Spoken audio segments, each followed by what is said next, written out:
বাজার থেকে আনা হয়েছে আজকে একদম ছোট ছোট চিংড়ি, মানে কুচো চিংড়ি।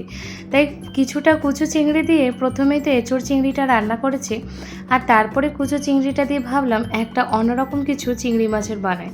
তো এখানে কড়াই চাপিয়ে দিলাম সর্ষের তেল, আর সাথে হচ্ছে শুকনো লঙ্কা ফোড়ন, দিয়ে দিচ্ছি বেশি করে কালো জিরে। আর চিংড়ি মাছের বাটা অনেকের মুখেই শুনছি খেতে নাকি ভীষণ ভালো লাগে। আগে কিন্তু কখনোই খাইনি, কিন্তু এই অনেকেরই ভিডিও দেখে দেখে বেশ এখন অনেক রকমের রান্নাবান্না শিখছি প্রায়। তো আমিও তার জন্য ভাবলাম যে এই সুযোগে আমারও চিংড়ি মাছের বাটাটা খাওয়া হয়ে যাবে, আর তোমাদের সাথেও একটু রেসিপিটা আমি শেয়ার করব। তো এই যে কড়াইতে দিয়ে দিলাম শুকনো লঙ্কা কালো জিরে ফোড়ন দিয়ে চিংড়ি মাছটা ভালো করে ভেজে নিচ্ছি। আর এখন এর মধ্যে দিয়ে দেবো কাঁচা লঙ্কা, আর হচ্ছে পেঁয়াজ কুচোনো, আর হচ্ছে রসুন। যে যেরকম ঝাল খাও সেই হিসেবে দিতে পারো। আমরা ঝালটা অতটাও বেশি খাই না, তার জন্য দুটোই কাঁচা লঙ্কা দিলাম। দুটো কাঁচা লঙ্কা দিয়ে পেঁয়াজ রসুন দিয়ে এবার একটু ভালো করে ভেজে নিচ্ছি। আর একটু দিলাম হলুদ, আর হচ্ছে সামান্য নুন। বেশি নুন দিলাম না, কারণ যেহেতু এটা বাটা হবে তাই বেশি নুনটা দিচ্ছি না।